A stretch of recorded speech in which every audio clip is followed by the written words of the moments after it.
मांझी जी है जो जयंती मनाते हैं, अंबेडकर की मनाते हैं, फूल माला चढ़ाते हैं, लेकिन उनके विचारों पे ताला लगाते हैं।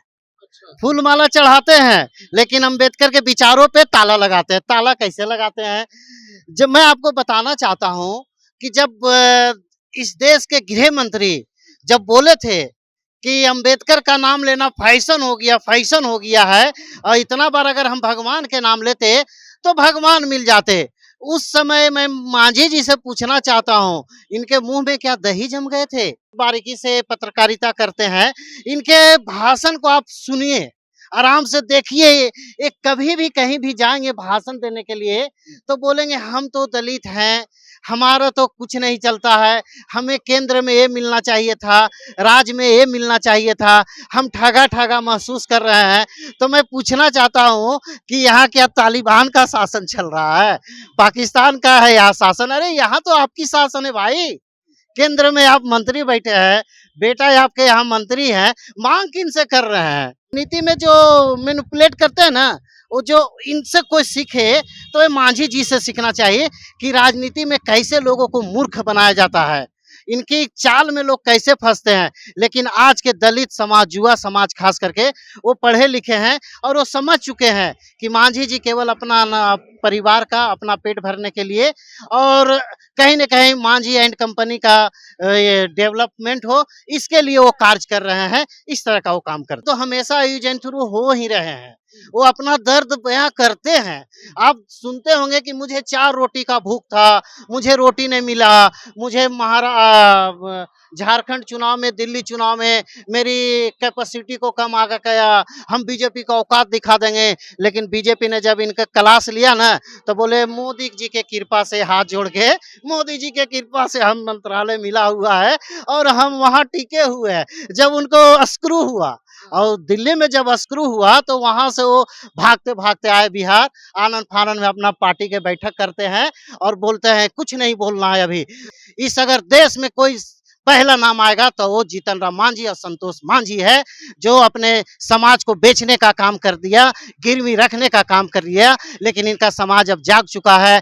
आप फिलहाल अभी आप स्टेटमेंट सुने होंगे, अलौली के विधायक रामवृक्ष सदा जी क्या बोले, सुनिए उनके स्टेटमेंट को, जानिए, सुनिए। तो इस तरह की बातें संतोष मांझी क्या विकास की बात करेंगे? कौन सा एक भी मुशहर का नाम बता दे जिनको उन्होंने आगे बढ़ाने का काम किया है? तो मैं अभी आपको नमस्कार, आप देख रहे हैं चौकस भारत और मैं ब्रजेंद्र। भाई, विधानसभा चुनाव के पहले सभी पार्टियों का अपना जो मजबूती है वो प्रदर्शन हो रहा है। अब उसे प्रदर्शित किया जा रहा है कि हमारी जो अंदरूनी ताकत है वो है क्या। और इसी दौरान बातों ही बातों में कई बात और निकल के सामने आ रही है। जैसे कल की अगर बात करें तो अंबेडकर जयंती के नाम पर करीब करीब राज्य की पार्टियां या देश की पार्टियां जो है वो जयंती समारोह मनाते दिखी। बिहार की बात करें तो एक भी पार्टी ऐसी नहीं बची जिसने भीमराव अंबेडकर की जयंती अलग तरीके से, अलग ढंग से नहीं मनाई हो।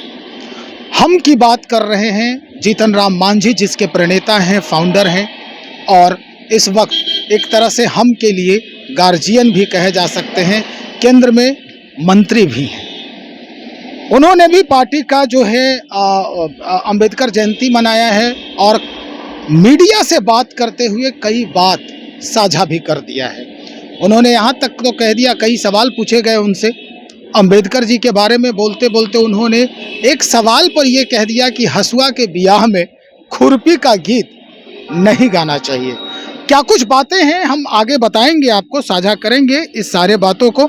लेकिन अब जो सवाल खड़े हो रहे हैं इसका जवाब ढूंढना अत्यंत आवश्यक है, और कुछ सवाल हैं जिसका जवाब हम आज ढूंढेंगे उसी पार्टी से अलग हुए जो लोग हैं उनके साथ। हमारे साथ राजेश निराला जी हैं, हम गूट से हैं, राष्ट्रीय अध्यक्ष हैं। इन्हीं से हम आज बातचीत को आगे बढ़ाते हैं। निराला साहब, सबसे पहले तो हम ये सवाल करेंगे कि आपकी पार्टी डॉक्टर भीमराव अंबेडकर की जयंती मनाई या नहीं मनाई? हमारी पार्टी के सारे कार्यकर्ताओं ने पूरे जिले में अंबेडकर की पार्टी और जयंती और वो दिल से मनाए, दिखावा नहीं किए। जो अम्बेडकर के विचारों को मानते हैं, उनको सिद्धांतों को मानते हैं, वो दिल से मनाए। वो दिखावा नहीं करने गए, जिस तरह से आप बोल रहे हैं मांझी जो दिखावा करते हैं, उस तरह मैंने नहीं बोला है कि हम लोग मांझी जी हाँ, दिखावा मांझी जी दिखावा करते हैं। अच्छा, आप कह रहे हैं कि मांझी जी दिखावा बिल्कुल वो दिखावा करते हैं, उस दिखावे से हम लोग नहीं, हम लोग उनको सच्ची श्रद्धांजलि दिए, उनकी सच्ची जयंती मनाए और लोगों तक उनका विचार पहुँचाए। अच्छा, एक बात बताइए निराला जी, आप कह रहे हैं कि मांझी जी दिखावा करते हैं और आप जो मनाए वो सच्ची श्रद्धांजलि थी, आपने हृदय से जो है पूजा किया, इबादत किया, उनका अरदास किया, तो मांझी जी को आप कैसे कह रहे हैं कि वो दिखावा कर रहे हैं? देखिए, मांझी जी हैं जो जयंती मनाते हैं, अम्बेडकर की मनाते हैं, फूल माला चढ़ाते हैं, लेकिन उनके विचारों पे ताला लगाते हैं। फूल माला चढ़ाते हैं, लेकिन अम्बेडकर के विचारों पे ताला लगाते हैं। ताला कैसे लगाते हैं? जब मैं आपको बताना चाहता हूँ कि जब इस देश के गृह मंत्री जब बोले थे कि अम्बेडकर का नाम लेना फैशन हो गया है और इतना बार अगर हम भगवान के नाम लेते तो भगवान मिल जाते। उस समय मैं मांझी जी से पूछना चाहता हूँ, इनके मुंह में क्या दही जम गए थे? जो अम्बेडकर का इतना अपमान हो रहा था, तो उन्होंने सत्ता के लोभ और लालच में एक भी बात इनके मुँह से नहीं निकला, जो ये जग जाहिर है और सारे मीडिया में खबर चला भी कि आखिर मांझी जी और संतोष मांझी चुप्पी क्यों साधे हैं? क्या इनका वोट बैंक खिसकने वाला है? इस तरह की बातें क्यों हो रही आ क्यों नहीं रही है? सोशल मीडिया में जहाँ भी हो, तो मांझी जी का कहीं न कहीं ये संविधान विरोधी हरकत इनका हमेशा दिखा गया है। क्योंकि जब-जब इनको चुनाव आएगी और एक चीज़ मैं आपको बताना चाहता हूँ, आप तो बहुत बारीकी से पत्रकारिता करते हैं, इनके भाषण को आप सुनिए, आराम से देखिए, ये कभी भी कहीं भी जाएँगे भाषण देने के लिए, तो बोलेंगे हम तो दलित हैं, हमारा तो कुछ नहीं चलता है, हमें केंद्र में ये मिलना चाहिए था, राज्य में ये मिलना चाहिए था, हम ठगा-ठगा महसूस कर रहे हैं। तो मैं पूछना चाहता हूँ कि यहाँ क्या तालिबान का शासन चल रहा है? पाकिस्तान का है यहाँ शासन? अरे यहाँ तो आपकी शासन है भाई। केंद्र में आप मंत्री बैठे हैं, बेटा आपके यहाँ मंत्री हैं, माँग किनसे कर रहे हैं? मक्का मदीना के सरकार से माँग कर रहे हैं। तो इनको थोड़ा-सा भी मतलब राजनीति में जो मैनिपुलेट करते हैं ना, वो जो इनसे कोई सीखे तो ये मांझी जी से सीखना चाहिए कि राजनीति में कैसे लोगों को मूर्ख बनाया जाता है। इनकी चाल में लोग कैसे फँसते हैं। लेकिन आज के दलित समाज, युवा समाज ख़ास करके वो पढ़े लिखे हैं और वो समझ चुके हैं कि मांझी जी केवल अपना ना परिवार का अपना पेट भरने के लिए और कहीं न कहीं मांझी एंड कंपनी का ये डेवलपमेंट हो, इसके लिए वो कार्य कर रहे हैं, इस तरह का वो काम करते हैं। 2 बातें सामने आ गई।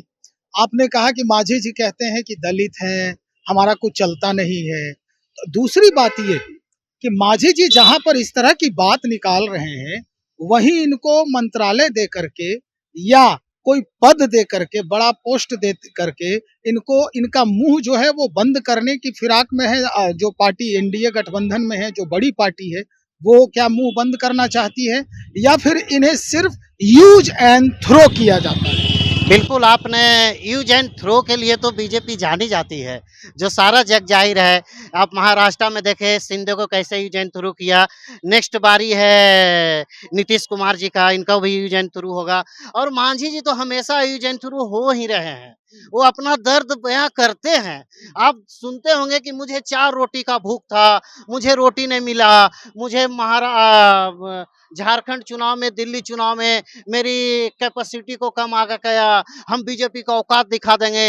लेकिन बीजेपी ने जब इनका क्लास लिया ना, तो बोले मोदी जी के कृपा से हाथ जोड़ के, मोदी जी के कृपा से हम मंत्रालय मिला हुआ है और हम वहाँ टिके हुए हैं। जब उनको स्क्रू हुआ और दिल्ली में जब स्क्रू हुआ तो वहाँ से वो भागते-भागते आए बिहार, आनन-फानन में अपना पार्टी के बैठक करते हैं और बोलते हैं कुछ नहीं बोलना है अभी। और मैं एक चीज़ बहुत सेंसिटिव चीज़ बताना चाहता हूँ आपको। मांझी जी एक ऐसे सत्ता के लालची और लोभी किस्म के आदमी हैं कि मैं ये आप रिकॉर्ड कर लीजिए और रखिए सब दिन और ये मांझी जी से भी पूछिएगा। अभी चुनाव आने वाला है बिहार में और अगर इनको एक भी सीट नहीं देगा, बीजेपी के लाइन जो इनका एनडीए गठबंधन है, एक भी सीट नहीं देगा, तो ये चू से चू नहीं बोलेंगे। क्यों नहीं बोलेंगे? इसके पीछे एक राज है। राज ये है कि एक कार्यकर्ता का हित न चाहते हैं, ना अपने इनके पार्टी के वर्कर का हित चाहते हैं। इनके पार्टी में बहुत ऐसे मांझी हैं जो बेचारे अभी तक झोला ढो ही रहे हैं। 10 साल से 20 साल से वो लगे हुए हैं। इनका क्यों नहीं चाहते हैं? क्योंकि मांझी जी खुद देख रहे हैं कि हम केंद्र में मंत्री बने हुए हैं। मेरा बेटा बेटा का 2 मंत्रालय तो इन्होंने छिनवा दिया, औकात दिखाने की बात कर रहे थे। तो बेटा का 2 मंत्रालय तो बीजेपी ने छीन लिया। तो उसमें भी संतोष मांझी संतोष करके वहाँ रुके हुए हैं। तो मांझी जी क्या चाह रहे हैं जो मैं बता रहा हूँ। क्योंकि वो चाह रहे हैं कि हमको एक भी सीट नहीं देगा तो हम केंद्र में मंत्री हैं, हाथ जोड़ करके तो मंत्री है ही हम हैं। बेटा मेरा मंत्री है, कार्य करता जाए, जहाँ जाना है झोला ढोते रहे, हमको क्या फ़र्क पड़ता है? हमारे मेरा काम बनता, भाड़ में जाए वो कार्यकर्ता या जनता, उतना मैं निम्न स्तर का नहीं यूज़ करता हूँ। तो इस तरह का उनका सोच है और इस सोच मैं वहाँ पे जो बैठे हैं, उन लोगों को बताना चाहता हूँ और मैं हमारे उनके पार्टी में जितने सारे लोग हैं, सब हमसे कॉन्टैक्ट में रहते हैं, उनसे मेरी बातचीत अच्छी मित्रता है, बातचीत होते रहती है। तो मैं लोगों को बताता हूँ कि आपके अभी फ़िलहाल मांझी जी बोले कि हमको 2 लोकसभा सीट, 1 राज्यसभा सीट, राज्यपाल बनने का ऑफ़र दिया था। अमित शाह ने बोले थे कि पत्थर का लकीर है, आप गाँठ बाँध के रख लीजिए, लेकिन हमको कुछ नहीं मिला। वो बात बोले कि हम एनडीए में हैं कि नहीं हैं, लेकिन फ़िलहाल इनको फिर स्क्रू हुआ। कहाँ से स्क्रू हुआ? दिल्ली से। दिल्ली से स्क्रू हुआ, यू टर्न ले लिए, तो ये यू टर्न के लिए भी जाने जाते हैं मांझी जी। यू टर्न के लिए जाने जाते हैं। चलिए अब दो सवाल और खड़े हो गए आप ही के जो बयान है उसमें से। पहला ये कि जिस तरह से आप कह रहे हैं कि मांझी जी सिर्फ अपने बारे में सोचते हैं, अपने परिवार के हित जो है वो साधना चाहते हैं, और आरोप भी है इन पर, कई और लोग आरोप लगाते हैं कि भाई मांझी जी खुद का व्यवस्था चाहते हैं, अपने बेटा का व्यवस्था चाहते हैं, अपने बहू का व्यवस्था चाहते हैं। तो ये व्यवस्था चाहते अगर इनके ज़हन में ये बात होती राजेश जी, तो अभी जो इनका एक बयान आया है कि जब अगर 35-40 सीट हमको मिल जाता विधानसभा में, तब हम 20-25 सीट जीत करके यहाँ हम जो दलित लोग हैं, वो कहते हैं कि भाई दलितों के मसीहा के तौर पर जीतन राम मांझी है, तो दलितों का ये कल्याण कर सकते थे। तो क्या लगता है कि ऐसा नहीं करेंगे ये? देखिए, चाहने को तो ही चाहते हैं कि हम प्रधानमंत्री बन जाएँ। चाहने के कौन नहीं चाहता है? मुख्यमंत्री तो हाँ, बने ही थे। बिल्कुल। ये परिस्थितियों का मुख्यमंत्री थे, कैसे बने हैं तो आप भी जानते हैं और जो इनको मुख्यमंत्री बनाए उनका तो निकले ही नहीं, उनका तो हुए ना तो आम। और जो बात करते हैं दलित का कि दलित के उत्थान के लिए हम क्या करेंगे कि दलित का उत्थान हो, उनका विकास हो, डेवलपमेंट हो, उनकी तरक्की हो। तो पिछले अभी आप बयान देखोगे संतोष मांझी जी। संतोष मांझी जी बोल रहे थे कि तेजस्वी यादव क्या मुसहर समुदाय से अध्यक्ष बनाएँगे, राष्ट्रीय अध्यक्ष बनाएँगे, जो भी है होल्ड। तो मैं संतोष मांझी जी से सवाल करना चाहता हूँ कि आपको पहली बार एमएलसी कौन बनाया? याद है संतोष मांझी जी से आप पूछ लीजिए कि पहली बार उनको एमएलसी कौन बनाया? सदन का मुँह पहली बार किनके कृपा से आप देखे थे? लालू जी के कृपा से, तेजस्वी यादव की कृपा से। ये जब दलित की बात करते हैं तो भगवतिया देवी, समता देवी, बहुत सारे ऐसे नाम हैं जो जिनको लोकसभा विधानसभा पहुंचाने का कौन काम किया? ये जीतन राम मांझी किए थे। और मैं अभी हाल का एग्जांपल देना चाहता हूँ, मुन्नी रजक। मुन्नी रजक को एमएलसी कौन बनाया? मांझी जी बनाए थे। तो अभी मैं एक बात बताना चाहता हूँ कि संतोष मांझी बात करते हैं दलितों का, तो मैं इनसे पूछना चाहता हूँ, जब दलितों की बात आती है तो ये अपने घर में सारा चीज़ रखते हैं, खुद बनते हैं। जब मंत्री बनने की बात आती है तो खुद मंत्री बन बैठते हैं। जब केंद्र में एमपी का सीट चाहिए तो अपने जिनके पिता का एक पैर कब्र में चला गया है, उनको एमपी बना दिए, उनको केंद्र में मंत्री बन गए। और जब विधायक बनने की बारी आई तो अपने सास को विधायक बनाए। उसके बाद इनका पेट नहीं भरा तो सुनिए, इनका पेट नहीं भरा तो उसके बाद ये अपनी वाइफ को अभी बना दिए। बनाए ना भाई? अपनी वाइफ को इन्होंने एमएलए बनाने का काम किया। तो वहाँ पे जो मांझी हैं, 8-10 मांझी का मैं नाम बताऊँगा, जो बेचारे झोला ढोने का काम करे, तो क्या उनके पास नहीं था? दूसरे के पार्टी में आप डेमोक्रेसी ढूँढ रहे हैं, जिन्होंने दलितों के लिए बहुत काम किया। लालू जी ने दलितों के लिए काम नहीं करता तो संतोष मांझी आज इस स्थिति में नहीं होते, बोलने की स्थिति में। ना वो मंत्री ना वो मंत्री बनते।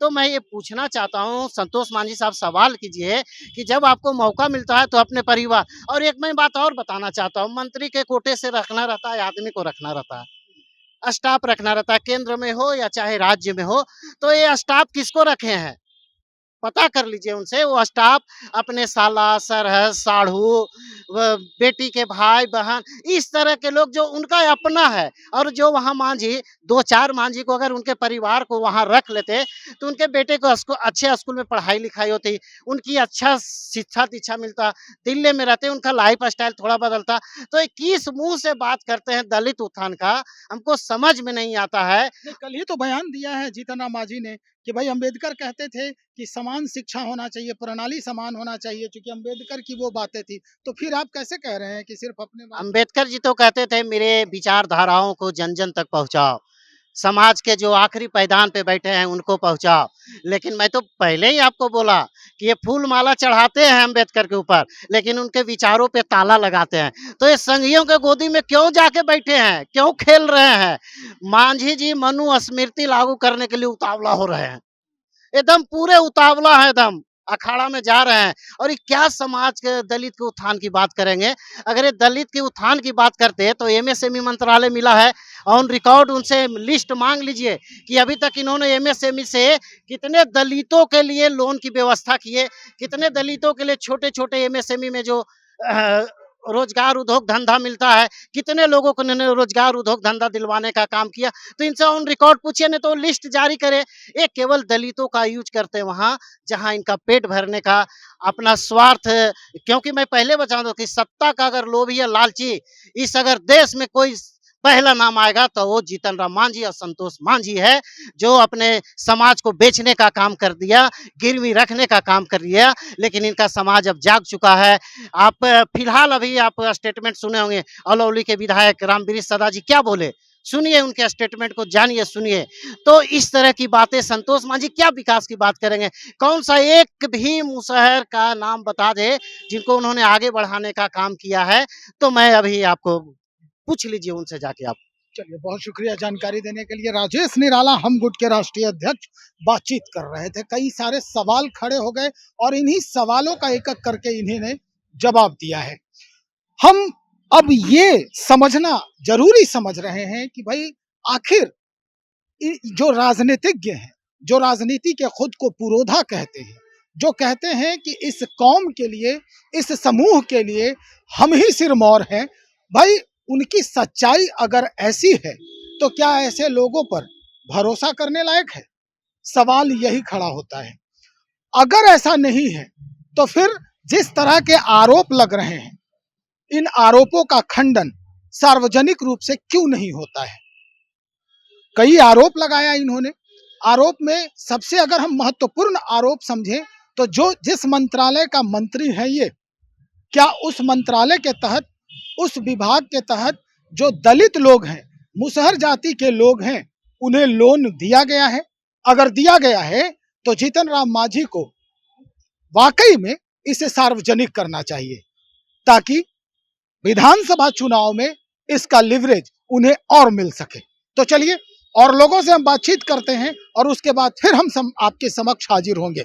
बने रहिए हमारे साथ, और शुक्रिया।